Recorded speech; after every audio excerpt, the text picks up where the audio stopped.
High, আজকে আমরা যেটা শিখব সেটা হচ্ছে appositive অথবা appositive phrase অথবা আমরা আরেকটা বলতে পারি যেটা সেটা হচ্ছে noun in apposition, রাইট? তো এটা বেসিক্যালি হচ্ছে মডিফায়ার এর একটা part according to the syllabus of HSC second paper সবাই জানিয়ে থাকবে। তো আমরা সবার আগে যেটা বলে নেই, সহজ করে নেই একেবারে। কঠিন করার কিছু নেই।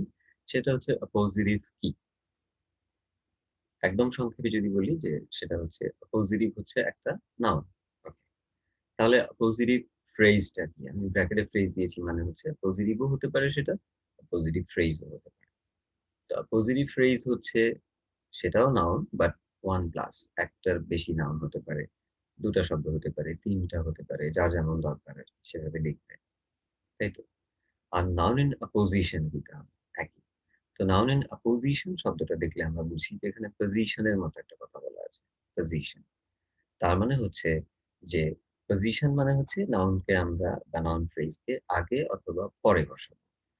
অ্যাপোজিশন শব্দটাকে যদি আমরা ভার্ব করি তাহলে এটার মানে হয় বা ভার্বটা হয় অপোজ। অপোজ মানে হচ্ছে এমনভাবে বসানো সেটা হচ্ছে সাইড বাই সাইড পাশাপাশি বসানো। ঠিক আছে? তো পজিটিভটা আমাদের কি কাজে লাগে বা পজিটিভ ফ্রেজটাকে আমরা কি কাজে ব্যবহার করে থাকি? পজিটিভ ফ্রেজটা আমরা ব্যবহার করে থাকি কোনো সেন্টেন্সে কোনো নাউন সম্পর্কে অতিরিক্ত তথ্য দেওয়ার জন্য। যেটা অতিরিক্ত ইনফরমেশন হতে পারে, সেইজন্য আমরা ব্যবহার করে থাকি। তো পজিটিভ আসলে কোথায় বসে? এটা নিয়ে যদিও একটু কনফিউশন থাকে অনেকের। কোথায় বসে সেন্টেন্সে বা কিভাবে বসে? এই ব্যাপারগুলো নিয়ে ঝামেলা থাকে। আমি সেটা ক্লিয়ার করে দিচ্ছি আজকেই, একবারেই। বেশি সময় লাগবে না। ওকে। তো পজিটিভ এর ক্ষেত্রে যেটা হয়ে থাকে সেটা হচ্ছে আমরা কোনটাকে পজিটিভ বলব? যেমন আমরা এখানে একটা এক্সাম্পল দেখিয়েছি। তার আগে আমি একটা কথা বলে দেই। আমি এখানে লিখেছি যে ইনিশিয়াল। তার মানে হচ্ছে পজিটিভ যেটাকে আমরা বলছি সেটা সেন্টেন্সের এরকম শুরুতে বসতে পারে। ইনিশিয়াল শুরুতে, শুরুতে বসতে পারে। আর পরে যেগুলো আছে সেগুলো হচ্ছে পজিটিভ মাঝখানেও বসতে পারে সেন্টেন্সের, পজিটিভ সেন্টেন্সের শেষেও বসতে পারে। আমরা সেটা দেখব একটার পর একটা সহজ করে কিভাবে বসে। ঠিক আছে? এখন এখানে আমরা যেটা লিখেছি ১ম সেন্টেন্সে ১ নাম্বারে লিখেছি আমরা Tagore, তারপরে বলেছি the poet achieved the Nobel Prize in 1913। ২য় সেন্টেন্সটাও কিন্তু একই। দেখলেই আমরা বুঝতে পারি। কিন্তু একটু পার্থক্য আছে। পার্থক্য আছে না? যেমন এখানে আমি যেটা করেছি সেটা হচ্ছে আ নাউনটাকে করেছি মেরুন রঙের আর নাউন ইন অ্যাপোজিশন যেটা বা পজিটিভ যেটা সেটাকে করেছি আমরা ব্লু আ ডিপ ব্লু কালার। দেখেন এখানে লেখা আছে। নাউনটাকে আমরা বোঝার সুবিধার জন্য। নাউনটা হচ্ছে মেরুন রঙের খেয়াল রাখবেন। আর পজিটিভ ফ্রেজটাকে করেছি আমরা ডিপ একেবারে গাঢ়। তো এখানে ট্যাগোরের পরে আমরা কি করেছি? দ্য পোয়েট লিখেছি। আবার এখানেও কমা, এখানেও কমা। অনেকের কনফিউশন আছে কমাটা আসলে কোথায় হবে? নাকি ১ম টা হবে, ২য় টা হবে না? নাকি ২ টাই লিখতে হবে? এরা মনে রাখতে হবে। এখন কথা হচ্ছে কমা দিয়ে লিখবো এক জায়গায় কমা ছাড়া লিখবো, কেন লিখবো? এইটা জানতে হবে। তো একটু কঠিন আপনাদের ২ টা জিনিস মনে রাখতে হবে। সেটা আমরা এই যে কমা দিয়ে যেটা লিখেছি, সেটার ক্ষেত্রে আমরা একটা জিনিস খেয়াল করে দেখি যে কমা কেন দিচ্ছি? আমরা যদি এইটা বাদ দিয়ে চিন্তা করি, দ্য পোয়েট বাদ দিয়ে যদি চিন্তা করি সেন্টেন্সটা পড়ি, আমরা বলছি Tagore achieved the Nobel Prize in 1913। ১৯১৩ সালে Tagore নোবেল পুরস্কার পেয়েছেন। তাই তো? এখন আমরা সেন্টেন্সটার অর্থ তো পুরো বুঝা গেল, তাই না? এখন আমরা যদি দ্য পোয়েট লিখি বা না লিখি, খুব একটা প্রয়োজন নাই এই ফ্রেজটার আমাদের এখানে। ঠিক আছে? তারপরে কেউ যদি বলে যে ট্যাগোর একজন কবি, আমি সেটা লিখতে চাই। তাহলে সে লিখবে।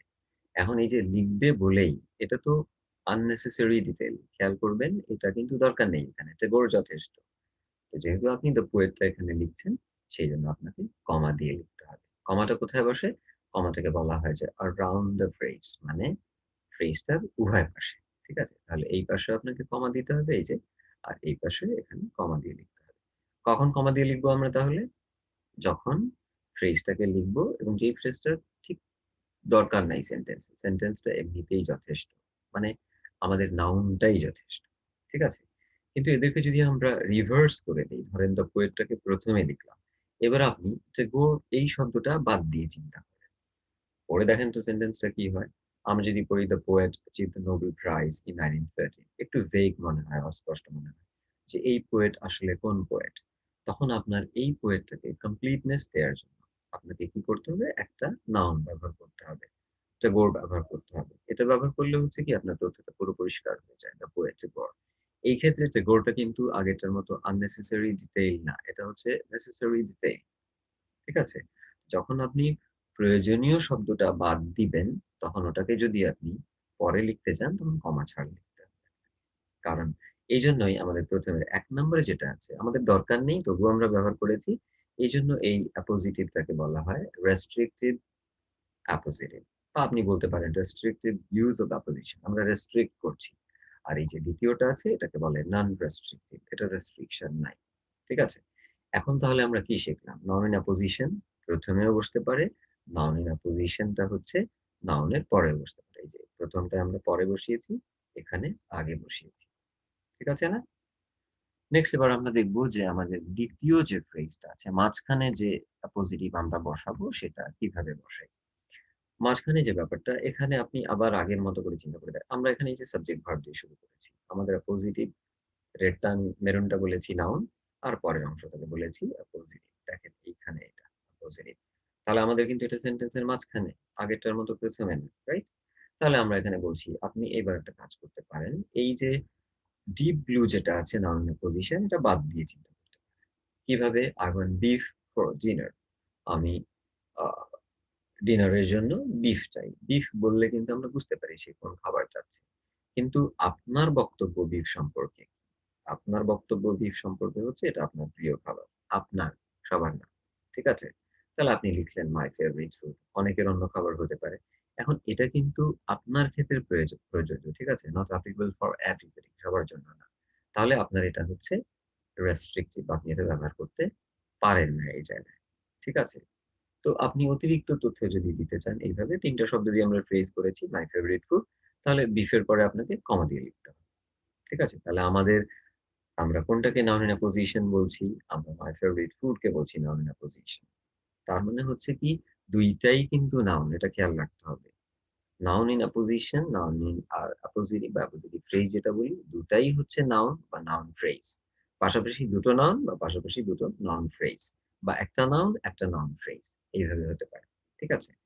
এরপরে আমরা যদি সেন্টেন্সটা দেখি, দেখেন ব্লু কালারের যেটা আছে এইটা এবার আমরা বাদ দিয়ে পড়ব। আমরা যদি এটা বাদ দিয়ে পড়ি তাহলে আমি বলছি যে, I met Jordan in a restaurant. আমি জর্ডানের সাথে আমার একটা রেস্তোরাঁয় দেখা হয়েছিল। অ্যান্ড জর্ডান সম্পর্কে আপনি বলতে চাচ্ছেন। জর্ডান যদি আপনি বলেন তাহলে কমপ্লিট হয়ে গেল। রাইট? কিন্তু আপনি যদি জর্ডান বাদ দিয়ে বলেন যে, I met my university friend in a restaurant তাহলে আপনি স্পেসিফিকলি বলছেন না আপনার কোন বন্ধু। সেন্টেন্সটা একটু ইনকমপ্লিট সেন্স দেয়। তো এটাকে ক্লারিফাই করতে গিয়ে আপনাকে জর্ডান ব্যবহার করতে হচ্ছে। ঠিক আছে? তাহলে আপনার ব্যাপারটা মাই ফেভারিট ফুডটা এই যে ১ম এর অংশে ১ নম্বরে যেটা বলেছি আমরা, এখানে আমরা নাউন ফ্রেজটাকে পরে বসিয়েছি। মানে পজিটিভটাকে পরে বসিয়েছি বা নাউন ইন আ পজিশন কে পরে বসিয়েছি। কিন্তু এখানে দেখেন জর্ডানের আগে বসিয়েছি। মাই ইউনিভার্সিটি ফ্রেন্ড এটাকে আগে। এখন আমার ইউনিভার্সিটির বন্ধু হচ্ছে জর্ডান। তাহলে জর্ডানকে যদি আমি পরে বসাই তাহলে আপনার ক্ষেত্রে এটা হয়ে যাচ্ছে নন রেস্ট্রিক্টেড। মানে আপনি কমা ছাড়া লিখতে পারবেন। কোন সমস্যা নেই। ঠিক আছে? এটা খেয়াল রাখতে হবে। ওয়েল দেন এবার আমরা দেখব যে অ্যাপোজিটিভ আ শেষে কিভাবে বসে ২ টা এক্সাম্পল দেখাতে চাই আমরা। তো পজিটিভ আমাদের একেবারে শেষেও বসতে পারে। একদম সেন্টেন্সের শেষের দিকে। ঠিক আছে? এটা আমরা খেয়াল রাখি। তাহলে আমরা একটা সেন্টেন্স শুরু করেছি, "To be successful, you first need one thing." আমরা বলছি, সফল হতে গেলে সবার আগে আপনাকে একটা জিনিস দরকার। এখানে দেখেন আমাদের নাউন এর আগে আমরা যে নাউন গুলো ব্যবহার করেছি, হচ্ছে গোর, তারপরে হচ্ছে ধরেন এই যে বিফ ব্যবহার করেছি, জর্ডান ব্যবহার করেছি। এগুলো একটা, একটা করেছি নাউন। ঠিক আছে? মানে নাউন একটা ছিল আর কি বলবো অ্যাপোজিটিভ যেটা করেছি সেটা ২ টা শব্দ ছিল। মানে ওটা ফ্রেজ ছিল। কিন্তু এখানে ধরেন আমরা নাউন যেটাকে দেখাচ্ছি সেটাকেই নাউন ফ্রেজ করেছি। আর অ্যাপোজিটিভ একটা শব্দ করেছি। সেটা হচ্ছে ডিটারমিনেশন। তো আমরা বলছি to be successful you first need one thing একটা জিনিস দরকার সেটা হচ্ছে ডিটারমিনেশন। এখন আমি বলছি ডিটারমিনেশন, আপনি বলতে পারেন one thing এর ক্ষেত্রে যে you need perseverance কেউ চাইলে বলতে পারে হার্ড লেবার। ঠিক আছে? কেউ চাইলে বলতে পারে প্ল্যানিং। ঠিক আছে? না যে কেউ যেকোনো কিছু বলতে পারে। তো আমি যেটা ডিটারমিনেশন যেটা দিয়েছি এখানে এটা ইটস নট ম্যান্ডেটরি। এটা জরুরি না যে আপনাকে এটা লিখতে হবে। ঠিক আছে? তো এটা আমি আমার মতো করে বলছি। এইজন্য আপনি আপনার মতো করে লিখবেন। এইজন্যই এইচএসসি ক্লাসে যে কোয়েশ্চেনটা হয় মডিফায়ার এর সেখানে প্রত্যেক ছাত্রছাত্রীর অ্যান্সার আলাদা হতে পারে কিন্তু। কারো সাথে কারো উত্তর নাও মিলতে পারে। তো ডিপেন্ড করছে যে আপনি কিভাবে লিখছেন। ঠিক সেন্টেন্সের সেন্স বুঝে আপনি মডিফায়ারটাকে বসাতে পারছেন কিনা। ঠিক আছে? তো আমি বলছি একটা জিনিস দরকার আপনার যেটা সেটা হচ্ছে ডিটারমিনেশন। গেল একটা। ওকে। শেষের দিকে সেন্টেন্সে এটা শেষের দিকে আমরা এখানে বলেছি ফাইনাল। দ্বিতীয় সেন্টেন্সে আমরা বলেছি যে Hera got married to Zeus এখানে শেষ করে দিতে পারি আমরা। এই ২ টা ক্যারেক্টারই আমরা চিনি যে আমরা যাকে বলছি হেরা, ঠিক আছে? সে হচ্ছে আ একজন গ্রিক গডেস, তাই না? Greek goddess. একই সঙ্গে হচ্ছে এই যে আমরা জিউসের কথা বলছি, জিউসের সম্পর্কে বক্তব্য দেয়া আছে। King of the gods and goddesses মানে যত রাজা মানে দেব-দেবী ছিল তাদের সবার তিনি রাজা ছিলেন। ঠিক আছে? The most powerful. তো জিউস সম্পর্কে এই তথ্যটা দেয়া আছে। এই জিউস যাকে বিয়ে করেছিলেন তার নাম হচ্ছে Hera, one of the goddess of the uh in Olympus বলে সেটাকে। ওকে। তো হেরা একই সঙ্গে জিউসের বোনও ছিলেন, ওয়াইফও ছিলেন। সেটা পরের ব্যাপার।